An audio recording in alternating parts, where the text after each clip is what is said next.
Giannis had to deal with a bloody cut above his right eye at the end of Game 5, and in this video we'll take a quick look at what the medical staff does to control bleeding like this during a game. Welcome back everybody, I'm Dr. Brian Sutterer, and in this video we're going to take a really quick look at what the medical staff was doing here to manage this bleeding above Giannis's eye at the end of the game. Now, I think it's interesting. This is something we don't typically talk about with basketball. We're usually doing an MMA or a boxing video when it comes to managing cuts, but there's a lot of different things in the medical staff tool bag to manage bleeding like this, and we'll walk through what they are. The cut itself came from this incidental elbow by Pat Connaughton, and it's important to understand that a lot of these lacerations we see around the face, particularly around the eye, are actually because of shear. It's because of basically a sort of shearing mechanism along the skin with the hard bony prominence beneath it that causes tearing of the skin. So it's not like a sharp blade or something cuts the skin down the middle.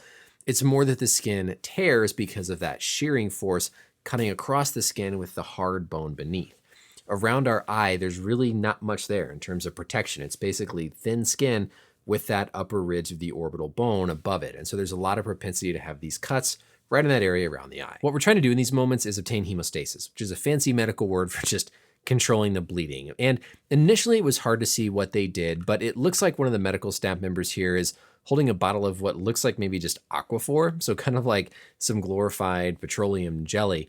And one of the things you can do that's going to be the simplest thing, just slap it on there, get back in the game, get back in the ring, is just to put a protective barrier. And so oftentimes we'll see things like petroleum jelly or Vaseline, or in this case maybe Aquaphor, basically just slathered across that cut. It provides a little bit of a barrier. It provides more of a slicker surface for something like a punch in boxing to glance off of. And it's a very, very quick thing. But the bigger the cut, the harder it's going to be to get it to control with just something like Vaseline. They might have done some other stuff here that we just couldn't see, but all we could appreciate was at least maybe some Vaseline over that cut. And I should mention too that compression is always the first step when an athlete suffers a cut or bleeding anywhere. Compression basically causes physical clamping or constriction of those blood vessels, and that clamping or constriction helps to promote clotting and therefore decrease the bleeding. So number one, compression, compression, compression, and then we start to supplement with these other things. The next thing we see them apply is something called Monsal Solution, and this is really what I think definitively controlled the bleeding. Monsal Solution is a solution of 20% ferric subsulfate, and it's a caustic agent, meaning it's designed to cause essentially a chemical burn or erosion, and through that chemical process, control the bleeding. The ferric part of that means iron, and so there's some iron molecules in here, and it's an acidic solution. So the combination of those things basically go into the area.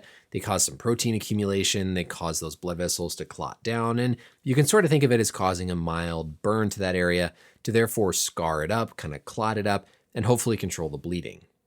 Because it's acidic, it burns like snot, and it's also something that we try to not use over really big areas because it can cause some defect to the skin, can potentially cause some kind of darkening of the skin from that iron that's in there, but it's a very cheap, it's a very reliable thing that's easy to store in a medical bag.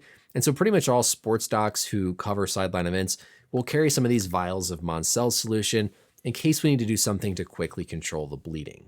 The other thing that we see them holding here is something called Dermabond, and Dermabond is basically super glue for the skin.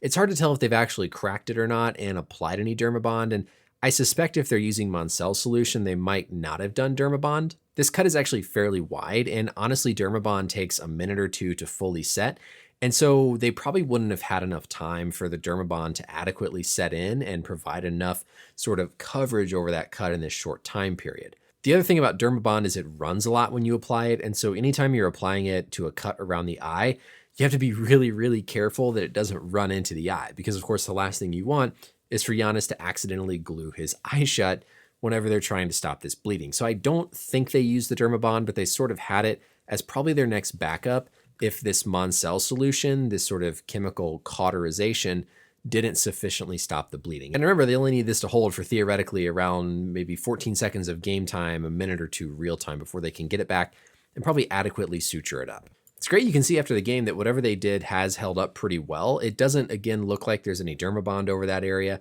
The nice thing is it's in a location where if you do throw some sutures in there, you're not going to tangle up the eyelashes, which can make it really hard to get the sutures out. It looks like that Monsal Solution was able to adequately cauterize that area. I suspect they'll probably still throw one or two sutures in there just because of how far those edges are from one another, You don't want that to scar in and have this big scar over the eyelid, so probably see 1 or 2 stitches here from Giannis, but shouldn't be any long-term problems. There's a lot of other things we have in our toolkit for bleeding. Sometimes in boxing, you'll see a medication called epinephrine, which helps to constrict and clamp off the blood vessels. That might be put on some gauze and then applied over a cut. Of course, ice or cold temperature causes constriction of the blood vessels and can help with swelling and potentially help with some bleeding. And then there's other more higher level sort of trauma packing that can be used if you're in like a truly serious bleeding situation. Nonetheless, I hope that was interesting to look at some of the tools we have in our tool bag for when an athlete is bleeding on the sidelines. Let me know as always any questions or comments down below, and until next time, we'll see you later.